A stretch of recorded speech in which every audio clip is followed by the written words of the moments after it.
ঘরে বই থাকতে একেবারে বড় হয়ে গেলাম। চিন্তা করলাম একটু ঘুরে ফিরে আই, চা খাইতে যাই একটু ম্যাজিক চা বরিশাল। এই চিন্তা এই কাম রওনা দিয়ে দিলাম।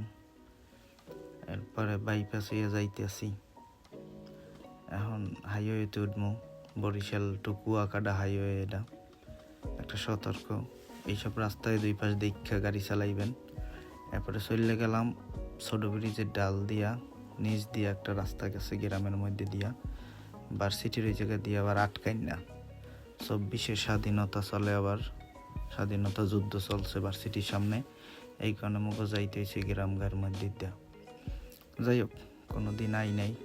ওমা, সামনে যাইয়েই দেখি কি সুন্দর একটা বাড়ি উঠাইতে আছে, রুচি আছে এই মালিকের, ভাল লাগছে বাড়িটা।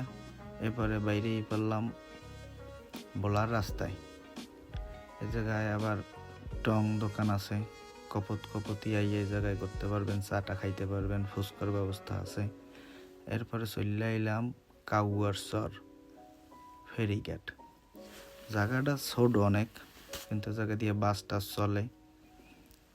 এরপরে নদীর পাড়ে তো আপনার এইসব জায়গায় শেষ বিয়ে লাইলে মন এমনি ভালো হয়ে যাইবে, বুঝতে পারছেন। এরপরে ঢুকলাম স্ট্যান্ডের দিকে। জায়গা অনেক ছোট, কিন্তু অনেক গাড়ি আছে, বাস গাড়ি চলে। এই জায়গাতে বাস গাড়ি ছাড়ে।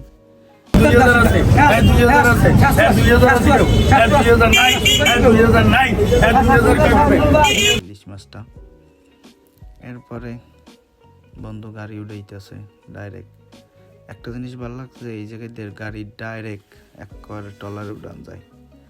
এরপরে মুখো টলার ছাড়িয়ে দিলে, টলার ছাড়ার পরে একটা যে ভিউ নদীর মাঝখান দিয়ে, যে আসলে কাউয়ারচর স্ট্যান্ডটা যে কত সুন্দর দেখা যায়, এটা আপনি বাস্তবে না দেখলে জীবনেও বুঝতে পারবেন। আমি বুঝাইতে পারবো না যে কত সুন্দর দেখা যায়। এফার কাউয়ারচর আর ওফার হয়েছে ওই মগ এই 30 গোডাউন মুক্তিযোদ্ধা পার্ক। এরপরে এই হয়েছে দেখেন বরিশালের টাইটানিক, মোবাইলে ধরে না এপার ওপার, বুঝছেন। এরপরে চলে এলাম কাঙ্ক্ষিত ম্যাজিক চায়ের আড্ডায়।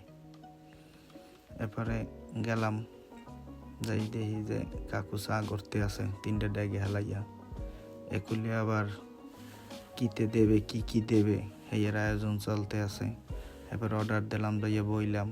এর মধ্যে চলে আইছে দেশে হয়েছে একটা লাড়ু, বাদাম, চাল ভাজা, এবার তিল ভাজা, রসুন, পেঁয়াজ, কাঁচামরিচ, আপনার যাই দেখাইতে মনে চায় চা।